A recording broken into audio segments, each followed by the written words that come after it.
بسم اللہ الرحمن الرحیم۔ روزہ توڑنے والی چیزیں۔ سوال: روزہ کن کن چیزوں سے فاسد ہو جاتا ہے؟ تفصیل سے بتائیے۔ جواب: حامدہ مسلیہ مسلمہ۔ وہ چیزیں جن سے روزہ فاسد ہو جاتا ہے وہ آنکھ کے سامنے ترتیب وار پیش کیا جاتا ہے۔ نمبر 1، کان اور ناک میں دوا ڈالنا۔ نمبر 2، قصدن یعنی جان بوجھ کر منہ بھر کر الٹی یعنی وامٹ کرنا، یا منہ بھر کر آنے کے بعد کچھ حصہ قصدن جان بوجھ کر لوٹا لینا۔ پتہ چلا کہ جان بوجھ کر کچھ حصہ نہیں لوٹایا، خود بخود لوٹ گیا تو نہیں ٹوٹے گا، جان بوجھ کر لوٹایا تو ہی روزہ ٹوٹے گا۔ نمبر 3، کلی کرتے ہوئے حلق میں پانی چلا جانا، اس وقت روزہ بھی یاد ہو، روزہ یاد نہ ہو تو نہیں ٹوٹے گا۔ نمبر 4، عورت کو چھونے اور بوسہ لینے سے انزال ہو جانا یعنی منی نکل جانا۔ نمبر 5، لوبان یا اگربتی کا دھواں جان بوجھ کر ناک یا حلق میں پہنچانا، دور سے خوشبو آ رہی ہے تو اس سے روزہ نہیں ٹوٹے گا۔ نمبر 6، بیڑی سگریٹ کا پینا۔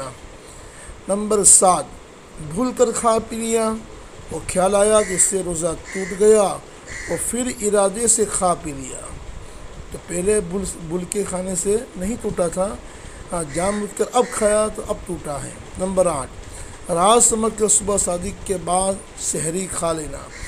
نمبر 9، دن باقی تھا مگر غلطی سے یہ سمجھا کہ آفتاب سورج غروب ہو گیا ہے، افطار کر لیا۔ کسی تقویم یا موبائل کی ایپ دیکھ کر وقت ہوتے ہی افطار کر لیا، بعد میں پتہ چلا گھڑی آگے تھی یا ایپ کا سیٹنگ برابر نہیں تھا اور سورج غروب ہونے میں 1-2 منٹ باقی ہیں تو بھی روزہ ٹوٹ گیا۔ اکابرین کے معمول کے خلاف بالکل ٹائم ہوتے ہی 5 منٹ بھی احتیاط نہ کر کے افطار کرنے کی باتیں کرنے والے عبرت لے ہیں۔ حدیث میں جلدی سے یہ مراد نہیں کہ فوراً افطار کر لیا جائے، بلکہ 5 منٹ احتیاط رکھنا جلدی کرنے کے خلاف نہیں۔ نمبر 10، کوئی ایسی چیز نکل جانا جو عادتاً کھائی نہیں جاتی، جیسے لکڑی، لوہا، کچا گیہوں کا دانہ وغیرہ۔ نمبر 11، بھاپ اسٹیم بھاپ لینا۔ یہ بھاپ اسٹیم ناک میں اور منہ کے ذریعے اندر جانے کے بعد پانی بن جاتی ہے، اس سے روزہ ٹوٹ جاتا ہے، بہت سے لوگ غفلت میں ہیں۔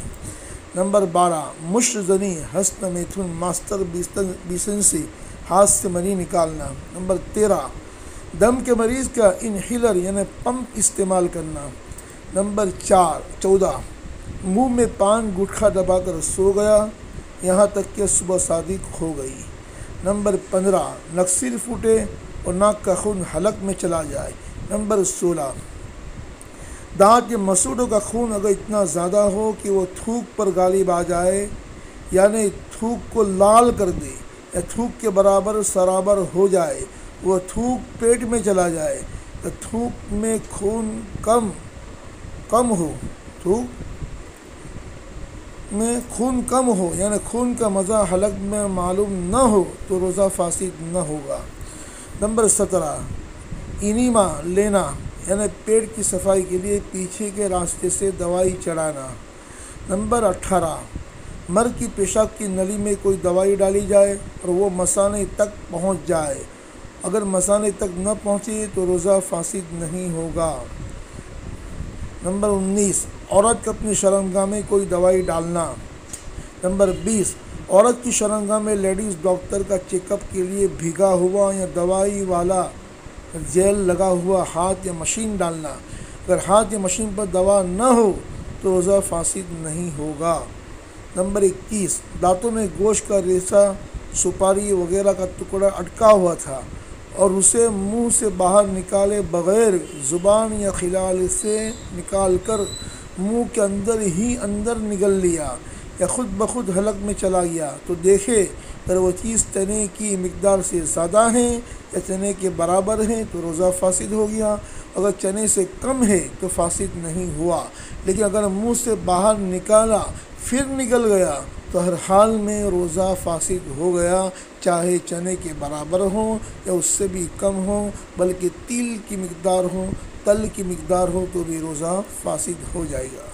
کتاب المسائل جلد نمبر 2 صفحہ نمبر 85 سے 91 کا خلاصہ، مسائل روزہ وفد قاسمی صفحہ نمبر 63-64 کا خلاصہ۔ واللہ عالم۔ عمران اسماعیل میمن حنفی، استاد دارالعلوم رامپورہ، سورج گجرات، انڈیا۔ السلام علیکم وصلی اللہ علی النبی الامی۔